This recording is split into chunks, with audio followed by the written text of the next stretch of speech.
tahapan setelah skematik desain ya. Setelah skematik desain dilakukan. Nah, skematik desain itu seperti apa? Ya, minggu yang lalu Bu Intan, Bu Ronim, ya itu sudah menggambarkan adanya dan sebelum-sebelumnya ya dari problem seeking, kemudian kemarin apa namanya pengukuran ya dan pembuktian dan sebagainya itu adalah proses-proses skematik desain. Jadi di dalamnya dilakukan penelitian-penelitian, kajian-kajian gitu ya, itu masuk dalam skematik desain. Ya, nanti saya ilustrasikan gambar skematik desain itu seperti apa dan gambar desain development seperti apa. Ya, jadi skematik desain itu lebih banyak prosesnya, ya prosesnya itu lebih banyak arsitek, ya karena di dalamnya itu ada pencarian kegiatan, kemudian luasan kegiatan ya, luasan ruang untuk kegiatan, kemudian sampai gubahan massa ya, gubahan massa kemudian menjadi satu bentuk ya, satu bentuk tertentu ya, dan biasakan di skematik desain itu 2 atau 3 alternatif ya, jadi 2 atau 3 karena begini, dikala Anda presentasi kepada klien kemudian hanya satu ya, satu alternatif itu nanti tidak berkembangnya begini. Satu ya, kalau klien itu sudah tidak suka, sudah kita diam saja, kita paksakan atau arsitek atau kita memaksakan mempresentasikan gambar ya, sementara klien itu sudah tidak suka, tidak akan berkembang. Tetapi kalau 3 alternatif bisa ini, klien itu bisa walaupun mungkin dua-duanya tidak suka, tapi memilih, pasti memilih. Kalau yang seperti ini tapi ditambah ini dan lain sebagainya. Bukan seperti itu gitu ya. Nah, biasanya kalau kita sudah 2 alternatif atau 3 alternatif disampaikan, kemudian klien itu memberikan satu gambaran itu agak kesulitan dan juga kita menerima juga agak kesulitan, biasanya kita diajak gitu ya. Ya kalau proyek gede itu dia ke sana Taiwan misalnya gitu ya. Diajak ke Korea gitu, kemana gitu ya. Tapi kalau proyek kecil dan kliennya agak agak pelit gitu ya, itu loh yang kayak itu gitu ya, menunjuk sesuatu atau menunjuk bangunan, bahkan dia menyodorkan kalau bisa mirip-mirip seperti ini gitu. Jadi karena tidak bisa menggambarkan apa yang dia mau ya. Jadi biasakan lebih dari satu alternatif pada waktu skematik karena akan berpengaruh nanti kepada desain development-nya. Kalau skematik desain itu belum disetujui, paling lama itu skematik desain, nanti desain development-nya akan mundur gitu ya, akan mundur dan akan lebih panjang lagi karena skematik desainnya tidak selesai. Jadi yang utama itu memang di skematik desain ya. Oke. Desain development ini dilakukan ya hanya desain skematik tadi ya, saya bilang setelah disetujui oleh klien. Sebelum skematik desain diselesaikan atau disetujui klien, nggak akan bisa kita atau sia-sia ya. Ya andaikan mau overlapping pun itu nanti kalau bentuknya berubah pasti sia-sia gitu ya, karena belum dapat tujuan dari klien. Oke. Kemudian desain skematik menjadi desain akhir dari keseluruhan desain ini. Jadi maksudnya skematik desain itu harus berakhir, harus disetujui ya. Baru kita akan mulai desain detail rancangan untuk selanjutnya ke tahap berikutnya setelah skematik desain. Lah, dalam desain development ini sudah mulai ada multidisiplin ya, mechanical electrical karena masuk sipil, karena di dalamnya nanti ada apa namanya konsep struktur gitu ya, bukan konsep struktur, pengembangan struktur dari skematik desain yang sudah disetujui. Jadi kalau skematik desain sudah disetujui itu kan denahnya sudah disetujui. Dengan denah yang sudah disetujui berarti sipil bisa membuat sebuah rancangan struktur, ya pengembangan desain strukturnya, dan juga bagaimana mechanical electrical itu juga mengembangkan desainnya. Oke, nah saya mundur sedikit. Ya, skematik desain itu seperti apa? Merancang beberapa konsep desain. Jadi kita berkonsep ya konsep desain itu pada tahapan skematik desain. Nah, di mana di sana ada satu analisa-analisa ya penyelesaian dari permasalahan-permasalahan yang ada di menurut kita arsitek dan apa-apa yang disampaikan oleh klien. Ya, di sana ada perancangan kegiatan ya yang ditujukan untuk tujuan dan kebutuhan proyek. Ya. Di skematik desain ya, ingin mengetahui apa yang diraih, ya tentunya yang diinginkan oleh klien. Ya. Nah, biasanya disebut di beberapa buku, ya itu yang disebut dengan tahapan programming. Ya, karena di sana sebuah tujuan untuk merancang dari seluruh proses desain, ya, programming. Oke, jadi desain development itu tidak akan apa namanya berlangsung kalau skematik desain ini belum klik dengan apa namanya klien. Nah, di dalam proses tahapan desain development itu ada 4 hal yang berjalan, ya, di mana di dalamnya satu itu merancang sistem konstruksi struktur, merancang sistem mekanikal, merencanakan konstruksi bahan bangunan, biaya konstruksi. Ya. Jadi biaya konstruksi ini biasa biaya pembangunan ya, jadi secara keseluruhan belum apa namanya masih gambaran umum dari rancangan biaya. Jadi bukan detail ya, bukan detail per item pekerjaan. Ya, jadi pengembangan ini begini. Dari Dina itu si sipil juga sudah mengajukan rancangan struktur. Ya, nanti ada ilustrasinya. Rancangan sistem konstruksi dan struktur. Jadi strukturnya, sistemnya seperti apa dan material yang dipakai apa. Ya, itu sudah mengajukan karena gubahan massa dan bentukan yang muncul sudah disetujui di skematik desain itu. Ya, sehingga si civil engineer sudah bisa mengkonstruksi sebuah sistem struktur untuk membackup bentukan massa yang sudah disetujui. Ya.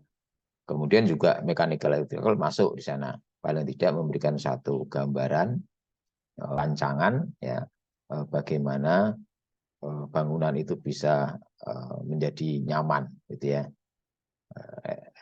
Utilitas itu kan kenyamanan, jadi kalau di struktur itu kekuatan, ya kalau utilitas mechanical electrical plumbing itu untuk kenyamanan. Ini materialnya apa, kemudian biaya konstruksi.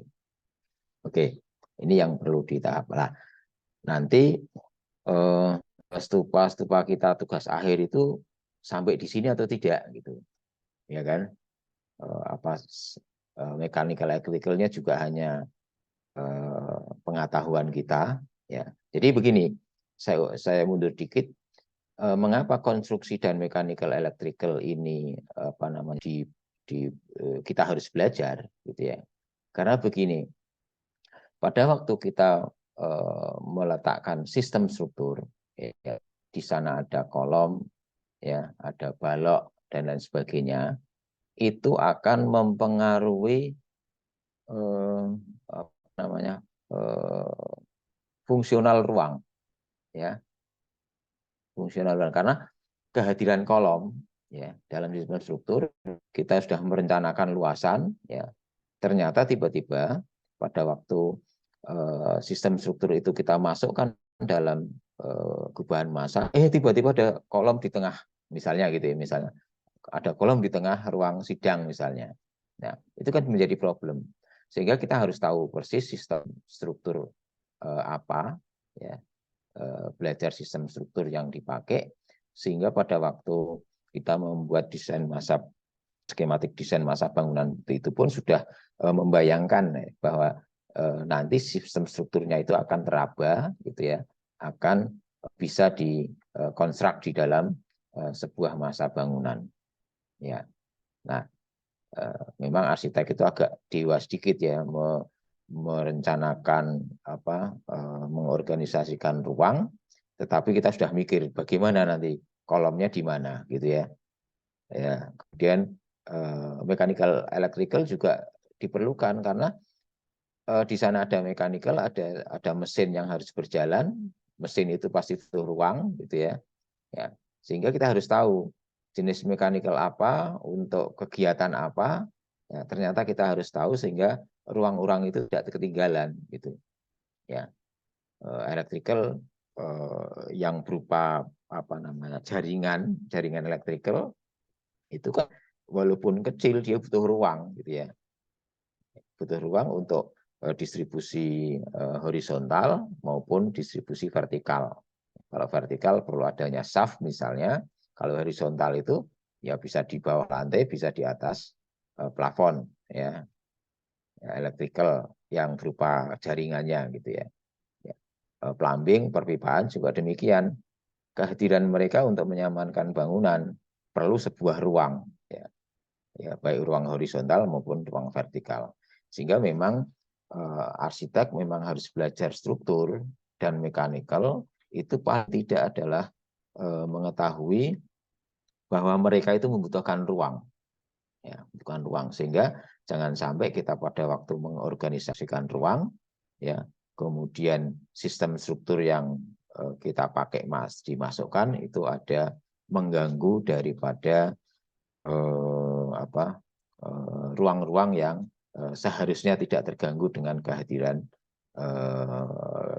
struktur maupun utilitas, gitu. Oke, ya. Jadi di sini nanti memang ada civil engineer yang harus kita libatkan, ya, ya, ya. Kalau bisa semuanya ya mungkin proyek kecil gitu ya. Kalau proyek yang cukup besar pasti kita harus meng-hire mereka. Kita sudah harus bekerja multidisiplin di sini, ya, termasuk di biaya konstruksi ini kalau memang ini ya estimator tersendiri, gitu ya, di estimasi itu di hire sendiri, gitu ya, sehingga harus multidisiplin sudah harus kita kerjakan bareng-bareng. Oke.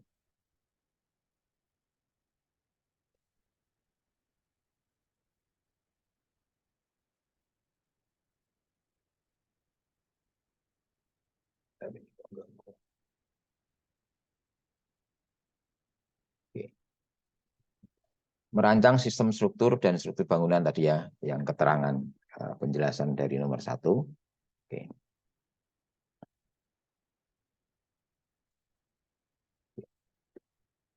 Di tahapan desain development ini ya,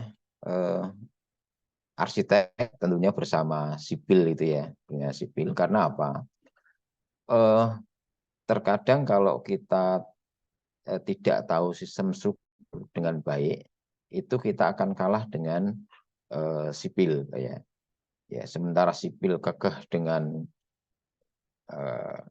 ketakutan, bukan ketakutan ya, disiplin dia untuk sebuah kekuatan, ya, dan tidak tahu atau kurang tahu terhadap struktur organisasi ruangnya, sehingga dia biasanya agak atau tidak mau, atau boleh dikatakan agak memaksakan bahwa inilah sistem struktur yang menurut dia baik, ya, padahal kehadirannya mengganggu arsitektural, gitu ya, sehingga arsitek itu harus harus kekeh dengan gubahan masanya bahwa dia ingin mempresentasikan apa yang sudah disetujui dari klien.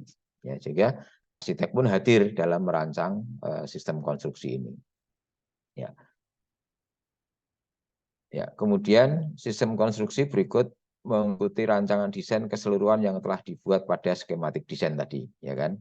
Jadi di skematik desain di dalamnya ada gubahan massa dan gubahan arsitekturalnya muncul, ya itu yang harus diikuti oleh sipil, sehingga kita berikan ke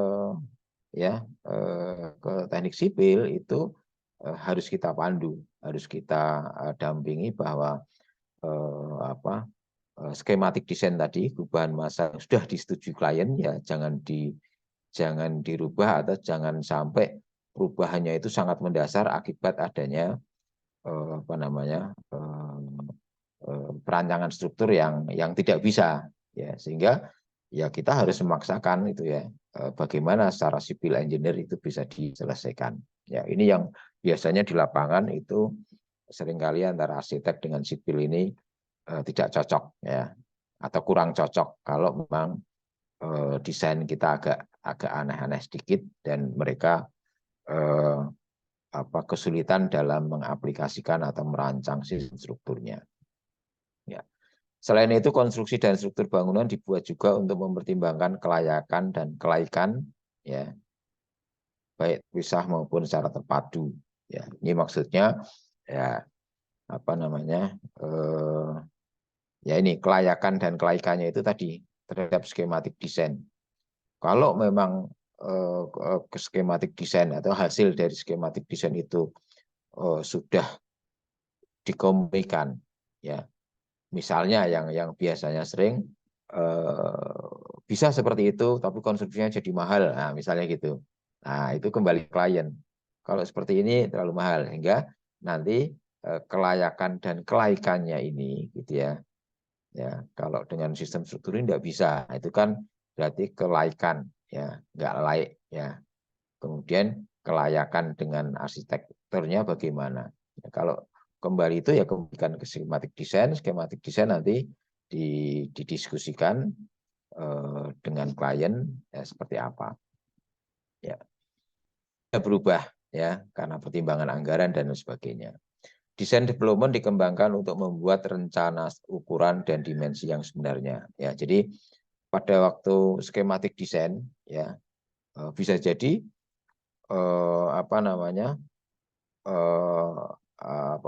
proporsi-proporsi itu dibuat sehingga secara studi massa itu di mata itu ya secara visual itu enak, pas gitu ya.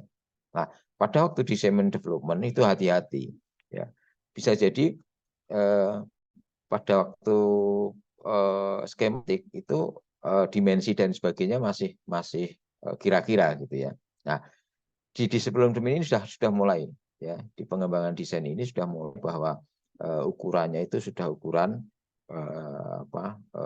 struktur, ya, ukuran dimensi yang sebenarnya, yaitu kita ekstrak kembali dari skematik desain, itu sudah denahnya itu sudah betul-betul fix, ukuran-ukurannya dan sebagainya sudah selesai, kemudian kita kembangkan, karena ini akan sangat berpengaruh ke struktur, ya. Struktur itu kan rigid, ya, artinya bentang sekian ya harus sekian sesuai dengan denah yang ada. Jadi denah itu sudah betul-betul disetujui pada waktu skematik desain. Kemudian tadi tata massa bangunan, tampilan arsitektur sudah oke, disetujui. Nah, kemudian ukuran-ukuran itu kita cek kembali, dimensinya harus sesuai.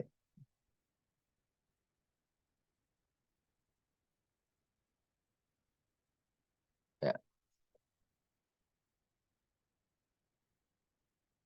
Ya, desain development ya sama ini, ya, di dalam desain itu harus diukur betul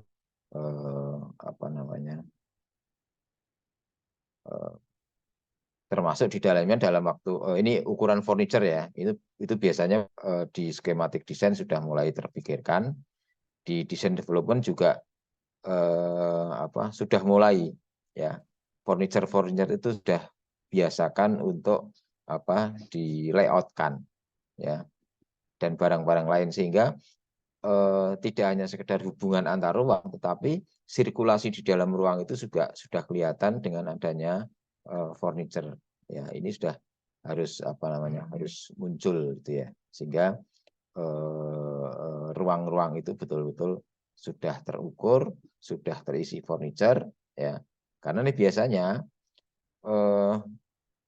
yang sering terjadi ya, di pengalaman saya pada waktu tidak ada furniture itu kolom itu ya, kolom itu mau rata luar atau rata dalam dan sebagainya, atau as itu ya sudahlah biasa aja. Nah, ternyata pada waktu furniture-nya dimasukkan, tonjolan kolom ini ternyata sangat-sangat mengganggu gitu ya, mengganggu di tatanan furniture. Nah, ini biasakan juga pada waktu proposal atau desain development tepatnya, itu biasakan dimunculkan ukuran furniture ini.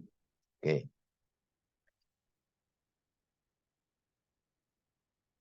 Ya, dua. Ya, tadi struktur, kemudian sistem mechanical electrical plumbing. Ya.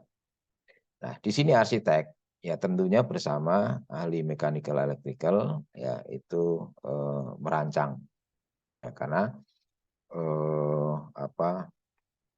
distribusi ya MEP ya mungkin kita tidak tidak tahu secara detail, sehingga pada waktu kita memang belajar utilitas itu hanya ya jaringan-jaringan distribusinya saja gitu ya. Ya, tetapi orang mechanical ini akan lebih detail ya, bisa mengarahkan sebaiknya jaringannya horizontal dari mana ke mana, dan yang vertikal sebaiknya taruh di mana ya. Jadi arsitek tetap dengan jangan sampai orang MEP ini juga merencanakan akan mengganggu visual arsitek baik eksterior maupun interior ya, harus kita dampingi ya, berkaitan dengan mesin, listrik, pipa, air bersih, air kotor ya. Ya, karena kenyamanan itu sangat diperlukan pada waktu arsitek dengan MEP ini merancang betul-betul kehadiran ya ini electrical plumbing ini, mechanical, electrical, dan plumbing. Oke. Nah, di design development itu sudah muncul. Jadi pada waktu skematik desain mungkin kita boleh mengatakan misalnya muncul sebuah desain itu nanti atapnya pakai apa? Oh, belum sampai sana. Jadi boleh Anda mengatakan ini baru tampilan atap. Ya, materialnya belum sampai sana. Tetapi dijawab pun boleh ya. Tetapi harus terjawab di desain development. Itu harus ada.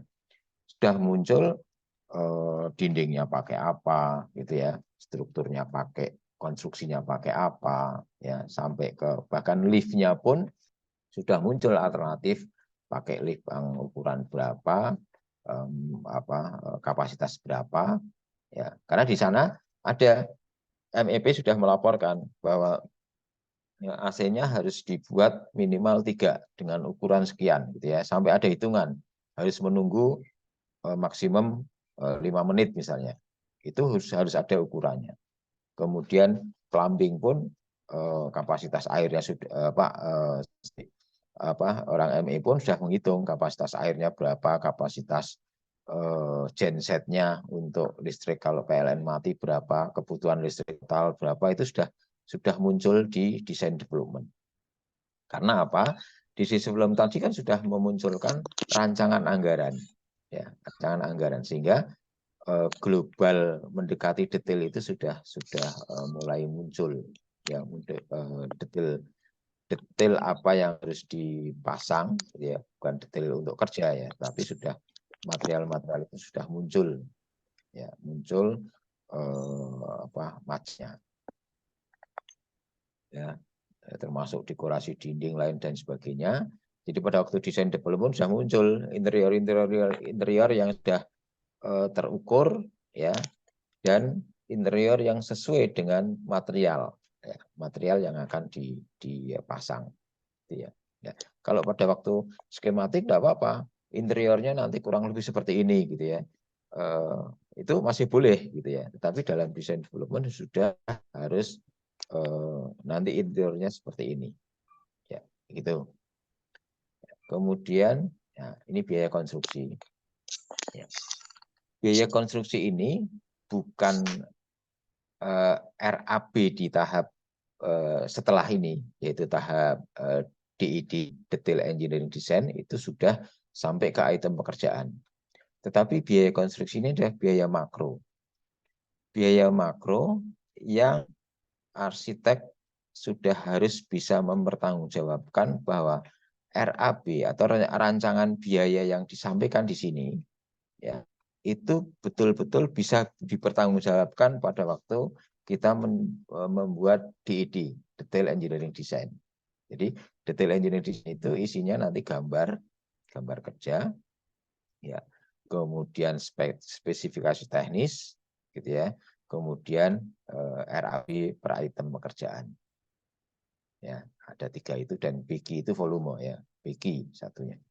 Bill of Quantity itu volume pekerjaan. Ya. Ya, kita bicara fokus di design development. Ya, oke.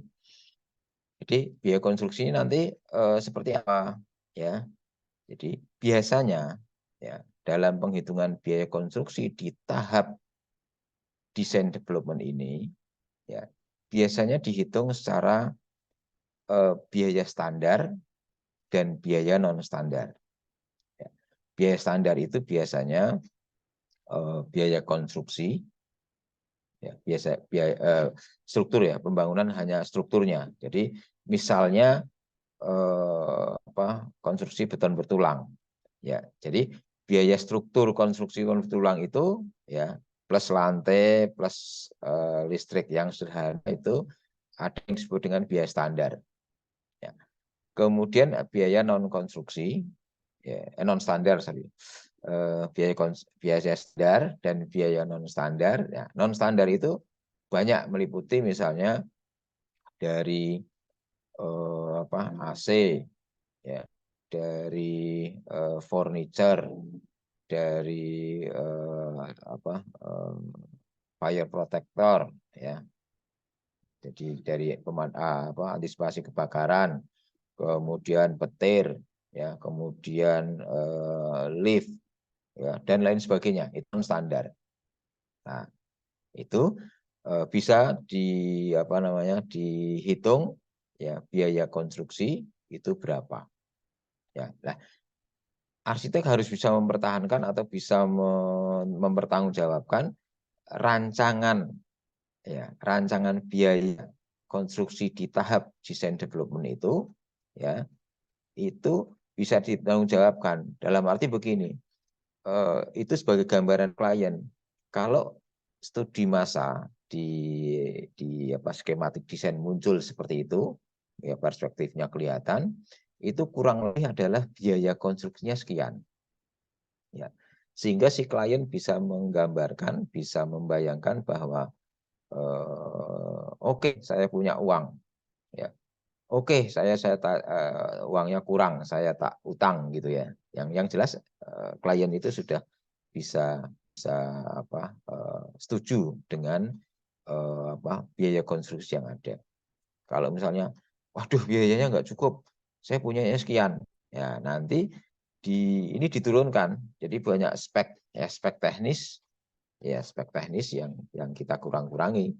Lift yang misalnya mereknya si A gitu ya, nanti diganti merek B, ya tanpa mengurangi fungsionalnya, ya dan lain sebagainya. Nah, ini produk di tahapan desain development itu ada gambar-gambar, ya, denah tampak potongan ya sudah ada, ya diagram sistem jaringan, ya, dan ini semuanya tertulis, ya diagram sistem plumbing, listrik dan sebagainya, ya dalam sebuah bentuk satu kesatuan design development. Jadi ada gambar denah ini, ya, tujuannya adalah dari skematik desain itu Anda sudah mendapat ACC dan biasakan dengan semacam kartu konsultasi, ya, yang mengarahkan bahwa klien itu tidak berubah dengan bentuk yang disetujui dari skematik desain. Sehingga pada waktu Anda mendevelop desain development-nya itu tidak melebar atau tidak berubah sama sekali dari yang skematik desain. Ya. Setelah desain development itu disetujui, ya konstruksinya juga demikian, juga dibiasakan dengan sebuah kartu asistensi, ya seperti kita belajar di Stupa akuntansi bahwa di desain development itu disetujui material konstruksinya dengan baja atau beton bertulang, dengan apa dan sebagainya sudah disetujui di situ. Sehingga pada waktu Anda melangkah ke DED, Detail Engineering Design, itu sudah tidak banyak berubah. Ya, tiba-tiba wah strukturnya pakai baja saja, padahal kita sudah menggambar beton bertulang, sudah menghitung beton menghitung sistem strukturnya, hitungan strukturnya dengan beton. Kita menghitung lagi dengan biaya dengan konstruksi baja misalnya. Nah, Anda minta tambah karena ini menghitung ini butuh kos gitu. Berubah dari itu ya harus minta kos tambahan gitu. Ya, karena akan menghitung lagi. Itu ya. Jadi nah, di dalam desain development ini juga tadi ya klien itu mengerti ya, berapa permasalahan biaya yang ada, kemudian spesifikasi teknis ya ada di sana, sistem struktur yang yang nanti akan dipakai seperti apa itu klien harus tahu dan menyetujui di situ. Ya. Sehingga kita tidak diumbang-ambing lagi. Ya. Setelah itu balik berubah lagi. Ya. Jadi nanti mudah-mudahan saya bisa menggambarkan ada contoh gitu ya, di mana klien tidak berkutik dan akhirnya hanya minta maaf, ya, minta maaf karena tidak bisa membayar gitu ya.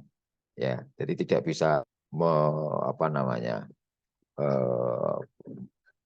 biasanya kan gitu ya, memolor-molorkan pembicaraan untuk tidak membayar, tetapi tidak bisa berkutik ya, tapi kami pun tidak banyak nagih gitu ya, sehingga sampai sekarang pun tidak terbayar. Tetapi tahapan-tahapan itu yang disetujui, kemudian ini dan sebagainya ada buktinya semuanya, tapi jadi tidak bisa mengelak gitu ya. Ya, kemudian tahap akhir ya dihasilkan ya gambar site plan itu ya, block plan, dinah ya, tampak, potongan, perspektif ya, seperti kita tugas akhir barangkali minimal itu ya. Nah, yuk. Klien setelah menyetujui semua di proses tahapan ini, itu kemudian dilanjutkan dengan detail engineering design atau DED ya. Itu disebut kalau orang ya, gambar kerja atau source drawing dan sebagainya. DED ini nanti muncul sudah ada perubahan lagi ya, karena denahnya sudah disetujui di awal skematik desain ya, diokekan lagi di tahapan desain development, sehingga DED ini sudah kerja drafter itu ya, drafting ya, mendetailkan dari desain development yang sudah ada sana ya. Gambar kerja termasuk di dalamnya ada spesifikasi teknis, materialnya pakai apa, bagaimana cara memasangnya gitu ya, spek merek pakai apa gitu ya, spek teknisnya seperti apa dan lain sebagainya ada di DED ya, termasuk RAB detailnya. Di RAB per item pekerjaan itu sudah muncul di sana ya. Ya. Jadi yang perlu kita pahami ya, adanya skematik desain, adanya desain development, adanya DED ya, dan sebelumnya ada pendahuluan dulu ya. Pendahuluan tahap skematik desain, tahap desain development, kemudian tahap DED, ada 4 ini ya, perlu Anda pahami. karena konsekuensinya adalah dari 4 ini Anda bisa menarik anggaran. Ya. Di dalam kontrak itu harus ada 4 tahap ini. Pendahuluan, ya, schematic design, ya, kemudian design development, dan detail engineering design. Ya. Nah, kenapa 4 ini harus masuk dalam kontrak? Ya, nanti dalam pasal 6 atau pasal 7 itu ada metode pembayaran. Nah, nanti di sana Anda harus tahu membaca kontraknya. Tahap pendahuluan gitu ya. Ya, misalnya biayanya 100 juta misalnya. Tahap pendahuluan bisa menarik biaya setelah tahap pendahuluan Anda melaporkan tahap pendahuluan itu Anda bisa menarik 20% gitu misalnya. Itu kalau 120 juta lah. Kalau misalnya dana perencanaannya misalnya 1 miliar gitu. Kan lumayan 200 juta buat proses gitu ya. Nanti kemudian Anda setelah skematik desain selesai, nah, misalnya boleh mengambil 30%. Nah, berarti 50%. Ya. Kemudian desain development ya, biasanya berapa persen, ya, DID berapa persen. Tahapan-tahapan ini ya, dan itu produk dari karya arsitek harus Anda masukkan dalam kontrak dan nanti Anda Anda bagi-bagi. Ya, pada pendahuluan Anda sudah harus bisa menerima uang berapa persen misalnya. Karena jangan sampai sudah digambar sampai DID ya seperti saya tadi nanti ada contoh itu ya sampai terakhir malah ya saya tidak dapat bayaran malah bayari gitu ya.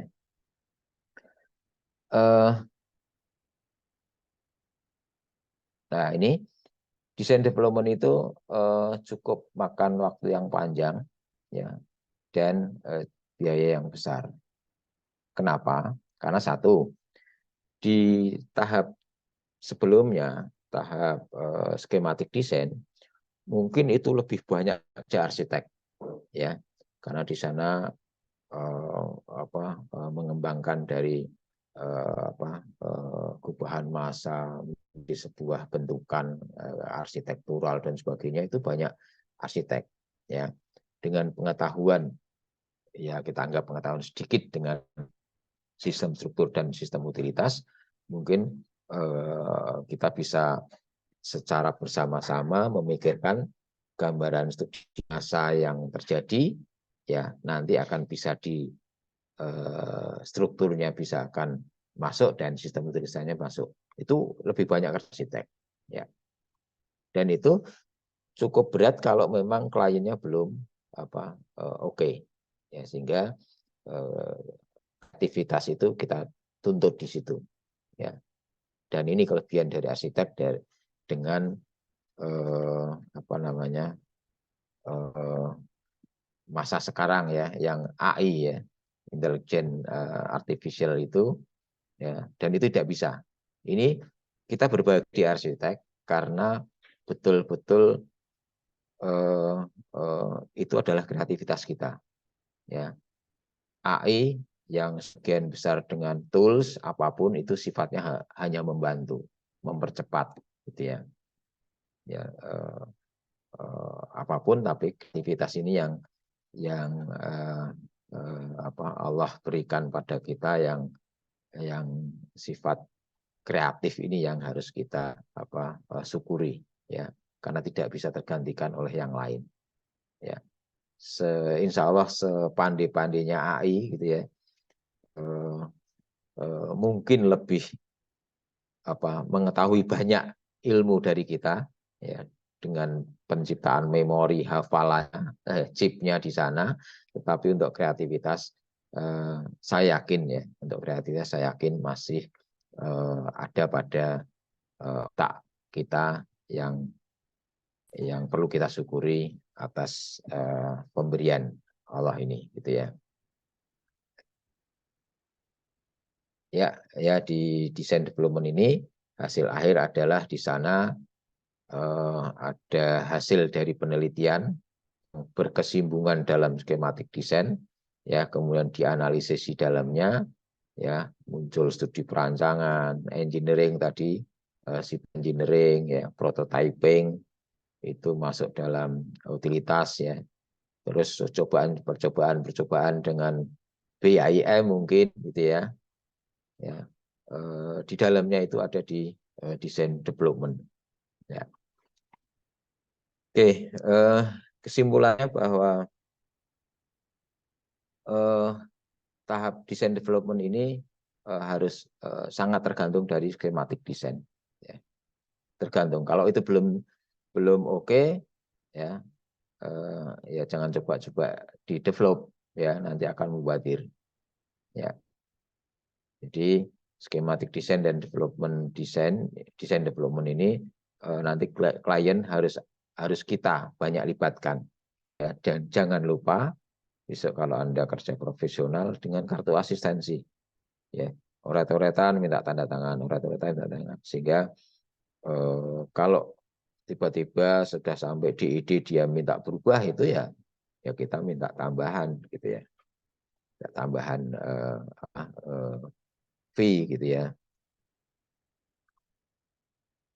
Oke, yang kedua simpulannya dengan desain development yang sudah disetujui tadi, nanti budget anggaran akan bisa diperhitungkan.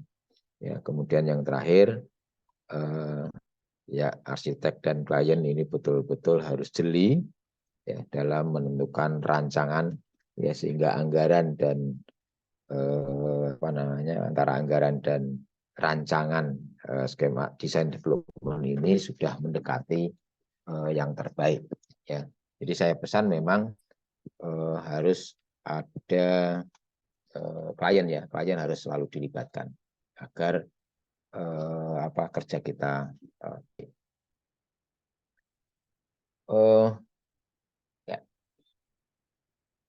di tahapan-tahapan itu, ya, ini di Undang-Undang Bangunan Gedung, ya, 228 tahun 2002, kemudian yang lebih mendapat persoalan, ya, banyak sektor kegiatan, tidak hanya arsitek, ya, di semua industri itu, ya, Undang-Undang Cipta Kerja ini yang berapa ribu halaman itu, ya. Kemudian peraturan pemerintah, ya, ini nanti kalau Anda kerja profesional ikuti saja ini, ya, insya Allah aman. Ya. Nah, ini tahapan kerja, ya, menurut IAI, ya, karena kita dalam profesi IAI, Ikatan Arsitek Indonesia, ada 6. Ya. Ya, 6. Tetapi tadi yang saya bicarakan ada 4. Itu akhir dari pekerjaan. Pekerjaan ini dalam arti desain, ya, desain. Ya. Ya, setelah desain kan bangunan kita dilelang atau gambar kita dilelang. Nah, itu tahap 5. Saya cantumkan tahap 5 lelang. Karena apa? Bisa jadi si kontraktor atau banyak kontraktor yang menanyakan gambar kita. Ya, menanyakan gambar kita tentang barangkali ketidakjelasan, ya, barangkali materialnya susah nyarinya gitu ya. Barangkali schedule-nya ini tidak bisa nih, kalau material ini ditaruh di bulan keempat, tidak bisa karena ini material impor, ya. Material impor itu paling 3 bulan misalnya, ya. Jadi di tahapan ini arsitek hanya dilibatkan pada waktu hanya tanya jawab tentang gambar kita yang akan kita lelang, ya. Tapi secara garis besar tahapan arsitek itu paling besar berkontribusi penuh itu di tahap 1 sampai 4. Ya. Tahapan 6 pengawasan berkala. Itu jadi kalau di pengadaan pelaksana konstruksi sudah dilelang ada yang menang, kemudian dieksekusi di lapangan dikerjakan, maka arsitek wajib, ya, arsitek wajib secara berkala, entah 2 mingguan, ya, biasanya lebih baik 2 mingguan karena 2 minggu saja biasanya progresnya sudah luar biasa. Ya, tujuannya adalah untuk meng-cross check apa yang kita kerjakan di lapangan seperti apa. Ya. Nah, untuk mengikat pengawasan berkala ini biasanya di tahap 1, 2, 3, 4 ya, dan 5 sudah proses, baru bisa pencairan ya, pencairan 85%. Ya, jadi yang 15% itu ditahan selama konstruksi berjalan. Kalau konstruksinya berlangsung selama 1 tahun, ya 15% itu nanti cairnya nunggu setahun itu. Ya, kalau pelaksanaannya 2 tahun, ya 15% itu baru cair 2 tahun yang akan datang. Itu ya. Ya. Arsitek masih ada apa ya? Ada kontribusi kerja pada waktu pengawasan berkala. Ya. Dan ini ditahan 15% ya dari kontrak ya untuk mengikat bahwa arsitek harus turun ke lapangan untuk memeriksa di lapangan ya, dalam arti bagaimana gambarnya itu bisa dipertanggungjawabkan di lapangan ya. Kalau proses pekerjaannya ada yang mengawasi sendiri dari konsultan pengawas misalnya ya. Tapi jadi di 6 tahap ini secara garis besar pada waktu gambar desain itu 1-4 seperti yang saya jelaskan tadi. Jadi ada konsep rancangan atau pendahuluan, skematik desain, pengembangan desain atau desain development, dan DED, ya, data engineering. Jadi sama ya apa yang saya jelaskan tadi itu dalam dunia profesional ikatan arsitek 4 hal ini sama. Oke. Nah, ini kalau saya bagi 4 sebenarnya, yang 4 tapi DED enggak saya cantumkan di sini. Jadi tahap 1 konsep rancangan itu secara garis besar adalah data-data kebutuhan klien, ya, pemrograman, data program perancangan dan konsep rancangan. Ya. Kemudian tahap 2 skematik desain, ya, itu tadi pola dan perubahan bentuk arsitektur, ya, perubahan massa di sini, ya. Kemudian di kebutuhan luas lantainya berapa dan sebagainya, sistem konstruksinya seperti apa, semuanya adalah laporan tertulis ya dengan gambar-gambar di skematik desain. Kemudian di tahapan pengembangan desain berdasarkan skematik desain ya, setelah disetujui klien gitu ya, baru mengembangkan desain, mengembangkan sistem strukturnya, mengembangkan sistem mechanical electricalnya. Ya. Oke, itu secara biar kita tahu pada waktu membuat tugas pun, oh ini tahap konsep ya, pendahuluan ya, mengumpulkan data-data KAK ya, memahami KAK, kalau di Stupa barangkali KAK-nya seperti apa ya. Kemudian ya tentunya kalau biaya tidak ada ya, kalau kemudian tahap pradesain ya atau desain skematik itu bentukan masa bangunan itu harus muncul ya. Ini kadang-kadang di tugas akhir juga studi massa itu hanya sekedar ya kotak-kotak gitu, tidak sampai membuat gambar visual yang bisa klien itu paham atau orang lain paham kira-kira bentuk massa arsitektur atau tampilan arsitekturnya sudah muncul ya. Di tahap pengembangan rancangan ya, bentukan arsitektur atau tampilan arsitektur itu sudah menyatakan oh atapnya pakai genteng, atapnya pakai galvalum, atapnya PAK, itu sudah dijelaskan. Di rancangan desain mungkin tidak muncul biaya, enggak material enggak masalah. Ya. Yang penting studi massa, tampilan arsitektur sudah disetujui dari klien dulu, baru dikembangkan. Itu posisi tahapan ya, agar kita tahu kapan itu pendahuluan atau konsep, kapan itu skematik desain, dan kapan itu pengembangan desain. Ya. Dan ini banyak sekali campur-campur. Ya. Ini contoh begini. Ini saya ambil dari tempat lain gitu ya, dari UTY gitu ya. Ini mah konsep ya. Ini semua konsep kemudian sampai ke gubahan massa. Ini kan gubahan massa ini. Ya. Ini berarti ini posisi seperti ini namanya skematik desain. Ya, ini konsep, langkah konsep awal sedikit, kemudian ada studi dan sebagainya sampai ya diingat ya. Jadi skematik desain itu sampai ke ini ada klien tahu kurang lebih, oh ya bentuk masanya seperti ini gitu ya. Jadi sudah gak ada gambaran, tetapi ini material ini ya, material atapnya pakai apa dan sebagainya belum, nanti dikembangkan lagi di desain development, di pengembangan desain. Ya, itu ya, ini gambaran. Ada lagi mungkin. Nah, kalau seperti ini sampai di mana ini, gitu ya. Ya, di sini ada langsung gubahan massa, tata lingkungan, gitu ya, aksesibel dan sebagainya. Malah konsep strukturnya sudah keluar di sini. Nah, ini kan malah nggak jelas gitu ya. Nah, ini konteks, sumbu ini dan sebagainya, ini dalam proses pembuatan gubahan massa. Berarti ini masuk di skematik desain. Ya, skematik desain. Karena sudah ada seperti ini, tapi di konsepnya di pendahuluan itu ini tidak ada. Gitu ya. Kalau ini ada sedikit, ya, di sini ini ada ya pengantar, walaupun pengantar, kemudian sampai gubahan massa. Singkat satu halaman, tetapi dia menggambarkan ada permasalahan apa di sana, ya, dan ada data apa yang harus diambil. Nah, kalau di sini nggak ada, tiba-tiba langsung ya gubahan massa, ada tata lingkungan, gitu ya, dan masuk aksesibelnya struktural, konsep struktur, ya, ada aksonomi program ruangnya. Ya. Nah, program ruang ini sudah mulai apa namanya skematik gitu ya, skematik. Nah, konsep struktural ini yang seperti ini sebenarnya sudah masuk dalam pengembangan.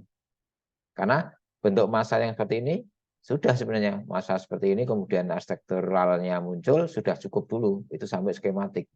Ya. Nah, sistem struktur apa yang dipakai ya nanti konsep struktural ini masuk dalam pengembangan desain.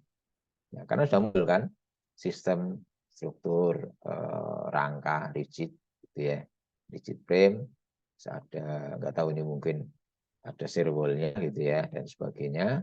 Nah, ini sudah mengarah pada sebuah sistem tertentu, ya itu berarti masuknya dalam pengembangan.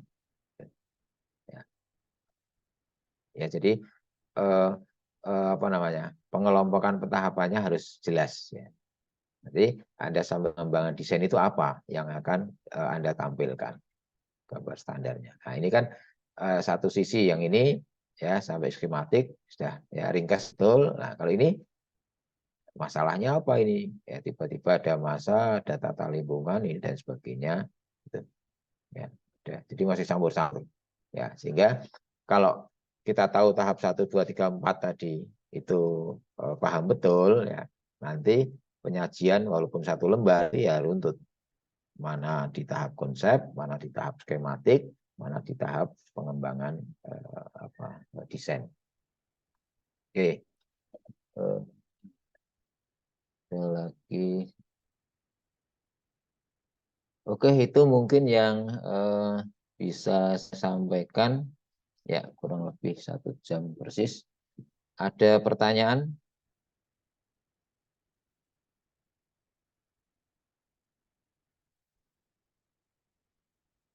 Nah, ini sebentar saya share lagi dikit ya. Saya share lagi. Ada konsep struktur. Nah, ini. Jadi, pada waktu pengalaman sedikit ya. Jadi, saya membuat apa namanya?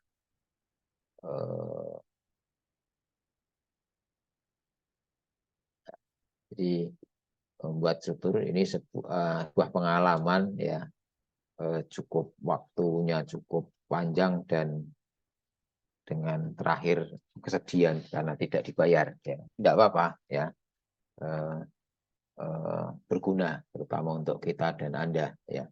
Jadi di waktu pengembangan desain ya posisi pengembangan desain itu si teknik sipil juga presentasi ya bagaimana sistem struktur yang dipakai ya dengan mempertimbangkan strukturnya bla bla bla gitu ya. Nah, prinsip perencanaan struktur, fungsional bangunan, kekuatan, keamanan, teknologi, misalnya, gitu ya. Nah, kemudian dasar-dasarnya SNI sekian, SNI, baja dan sebagainya. Nah, peraturan sistemnya dia sampaikan, gitu ya. Nah, kondisi existingnya ini di pantai, lumpur dan sebagainya, ya kedalaman tanah keras berapa, sondir hasil sondirnya berapa, gitu ya. Nah, sehingga dia merencanakan karena bangunannya bertingkat 5, ya, sehingga rancangannya berdasarkan hasil sondirnya mengajukan bentuknya demikian, gitu ya. Misalnya, gitu ya. Kemudian, nah, kira-kira nanti rancangnya demikian, ya, sehingga plat menyeluruh, ya, seperti pondasi kapal gitu ya. Jadi slab plat menyeluruh seperti ini. Nah, ini dengan geotekstil dan sebagainya untuk mengurangi atau menyatukan daya dukung lumpur gitu ya, katanya demikian, dengan geotekstil dan lain sebagainya. Jadi si teknik sipil juga presentasi. Demikian juga pada waktu pengembangan desain si apa namanya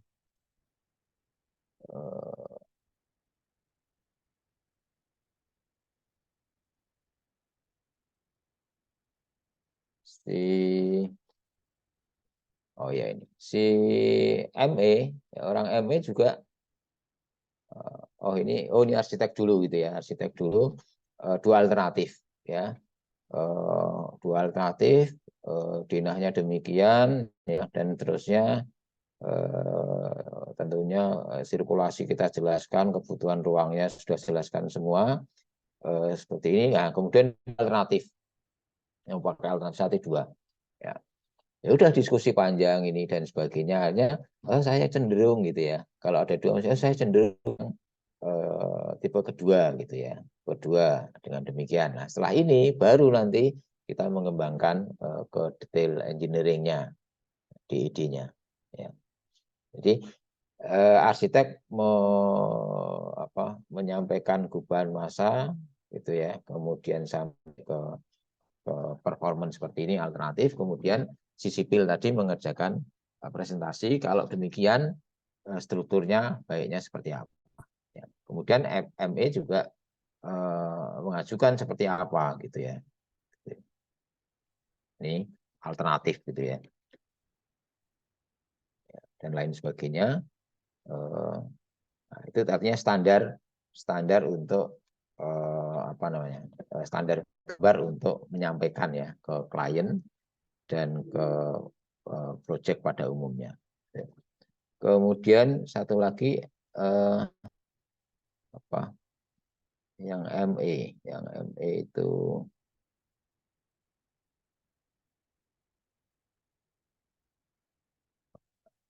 saya buka ya. Ya udahlah itu. Yang ME sendiri, yang jelas ME pun harus mepresentasikan bagaimana fungsi bangunan itu yang perlu disupport untuk mechanical itu apa saja.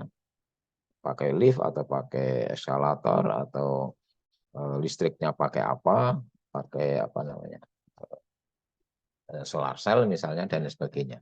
Sehingga kenapa tadi di desain development itu biayanya besar karena sudah banyak meng-hire tenaga ahli atau tim ya, ahli struktur dan lain sebagainya harus sudah berkontribusi dan itu membutuhkan cost gitu ya.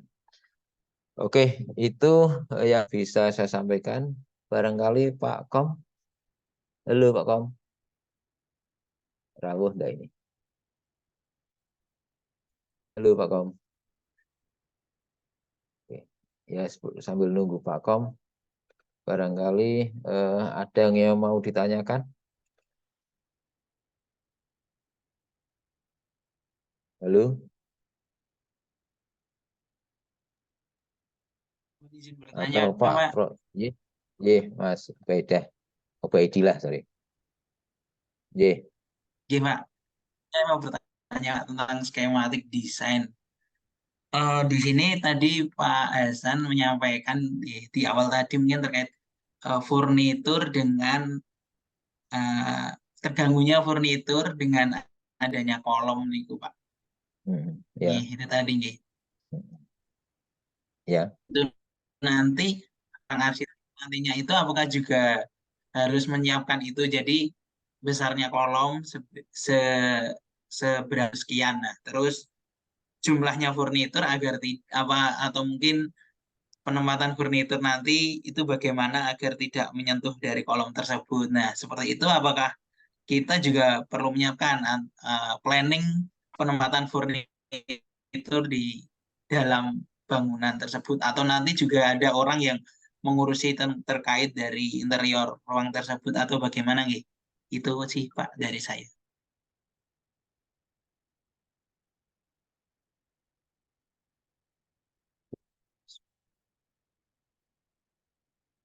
Ada aurat-aurat di sini sebentar. Kok jadi risau.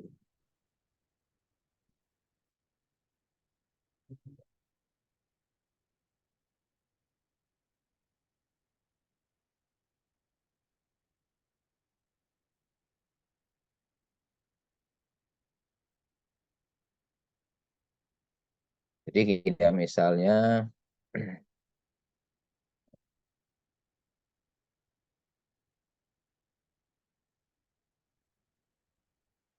ya, ya. Di misalnya begini Mas. Makanya lebih jelas. Misalnya ini dinding ya, dinding. Ini anggaplah lurus ya gambarnya pakai pakai mouse agak susah dikit. Nah, kita harus bisa betul merencanakan ya.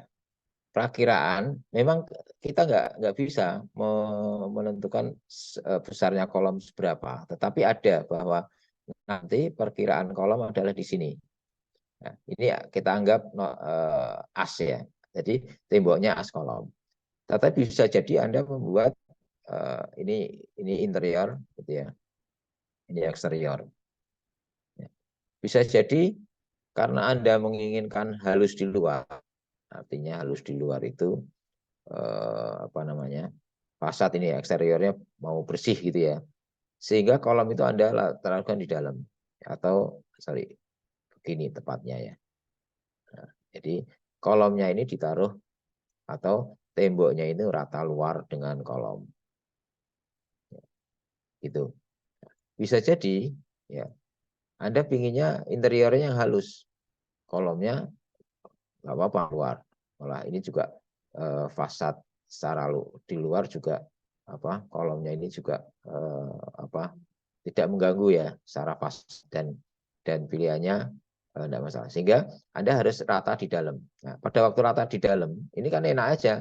Anda menata furniture yang pabrikan itu tidak masalah kan? Karena rata begini, misalnya gitu ya, furniturnya. Tapi begitu ada yang apa kolom di dalam atau yang asli itu ada yang tetap mengganggu ya sehingga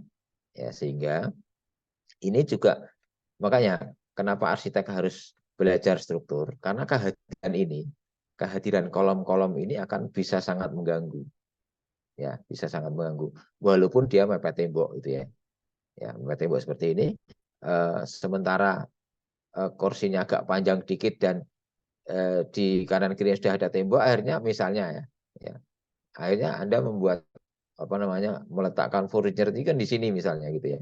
Nah, sementara ini ada ruang kosong karena ke ganjal atau ke ini ada kolom yang ada.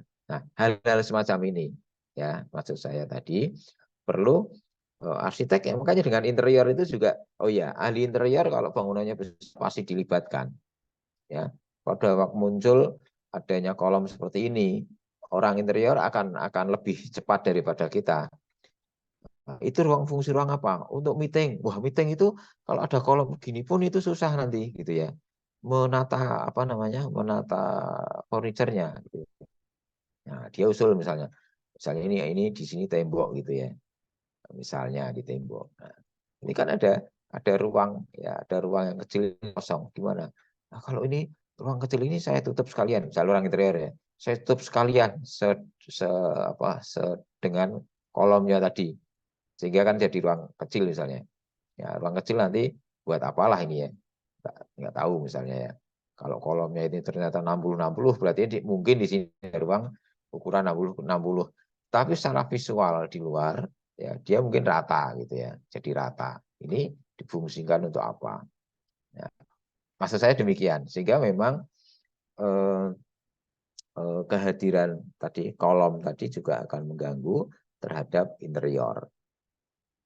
Ya. Paham Mas ya, Mas? Mudah-mudahan paham ya. Halo. Iya, Pak. Yeah. Jadi tetap harus mempertimbangkan dari struktur kolomnya, nanti berefek juga dengan interior pun. Betul, iya, okay, betul. Terima kasih Ya, banyak, Pak. ya, betul, betul. Jadi ada lagi? Ini Pak Kom tadi sudah komunikasi kok malah nggak kelihatan ya. Halo Pak Kom.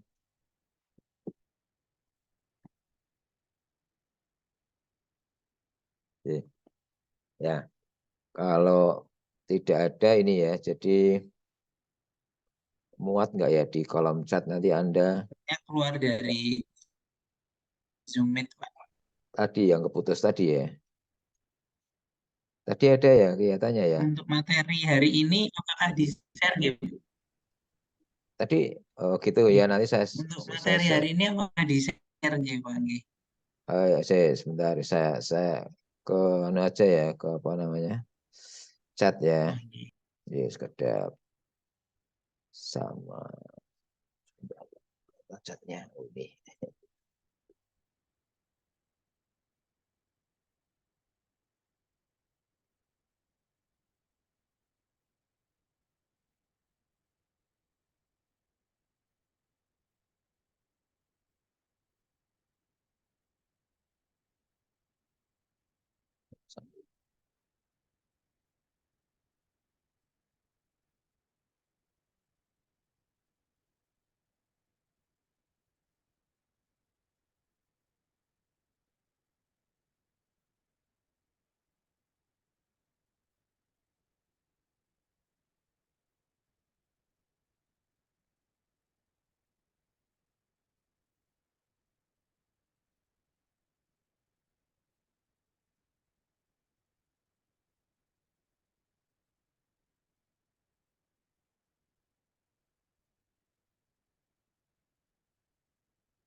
Terus materi standar yang dari Cipta Karya sudah punya belum, Mas, Mbak?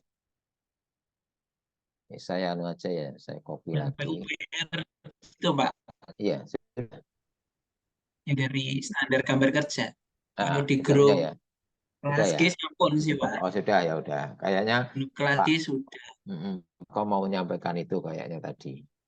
Kalau Saya bantu share sini juga nggak apa-apa. ya, kalau teman-teman sudah semua dari dosen masing-masing sudah ya sudah, nggak perlu saya share ya.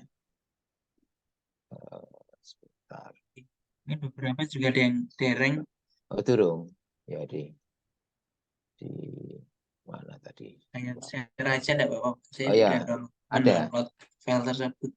Oh ya, ini ada di chat aja nggak Ada. apa-apa.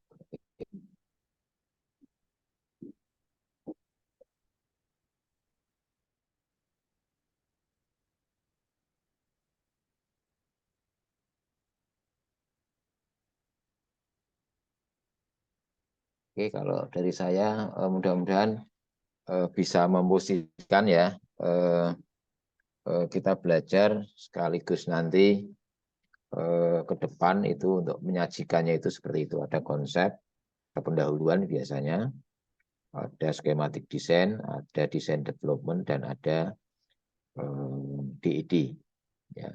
Di 4 tahap itu yang harus diproduk oleh arsitek ya atau konsultan, di mana 4 hal itu yang bisa apa namanya, membuat tahapan untuk termin ya pembayaran itu ya.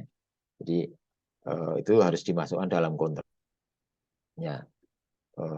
Misalnya kalau sudah saya melakukan pendahuluan, sebaiknya pihak satu gitu ya, owner bisa mencairkan sekian persen gitu ya. Nanti tahap desain development sekian persen. Sehingga kalau tiba-tiba di tengah jalan itu ya nggak tahu lah ya si klien itu apa namanya mau apa namanya tidak melanjutkan gitu ya, ya kita sudah apa namanya tidak rugi banget gitu ya. Jadi jangan seperti saya tadi sudah cost-nya lumayan gitu ya. Ya kontraknya lumayan itu di atas 1 gitu ya, di atas 1 M. Itu ternyata sudah presentasi, sudah gambar detail itu, sudah selesai, sudah diserahkan semua gitu ya. Apa nggak tahu. Jadi itu temen dulu tank topnya Pak Habibie gitu ya. Jadi dari pihak apa namanya istrinya itu pengusaha pemulung ya, pemulung tapi pemulung kapal tanker gitu ya, pemulung pesawat gitu ya. Jadi luar biasa kayanya. Kemudian suaminya itu teman dekat Habibie gitu ya, yang sering menyelesaikan di tingkat bawah ya. Nah, sejak Habibie tidak ada, kemudian apa menyelesaikan beberapa, ingin membuat rumah sakit di beberapa tempat gitu ya.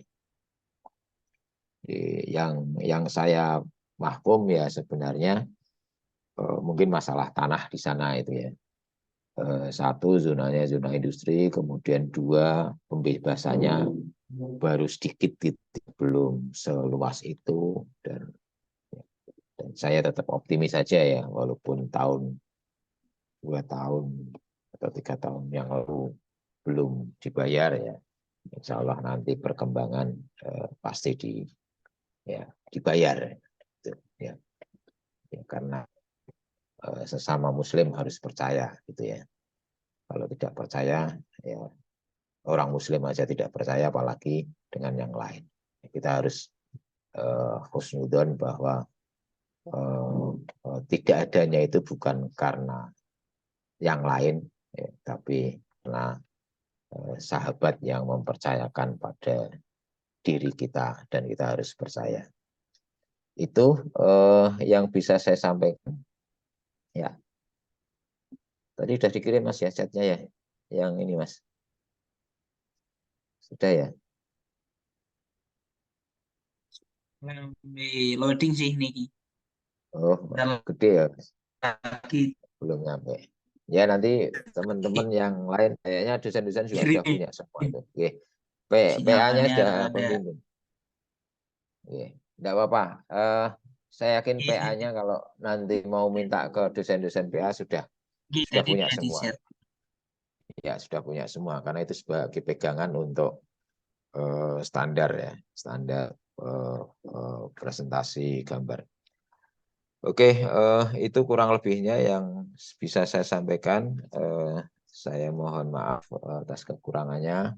Monggo kalau nanti kepikiran mau tanya WA juga tidak apa-apa. Ya. Oke, saya akhir. Sekali lagi, mohon maaf. Assalamualaikum warahmatullahi wabarakatuh. Waalaikumsalam warahmatullahi wabarakatuh. Terima kasih, Pak. Yes, sama-sama. Saya tutup ya. Oke. Ya, oke. Selamat weekend. Hati-hati yang mau mudik. Hati-hati ya. Hujan banyak, jalan berlubang.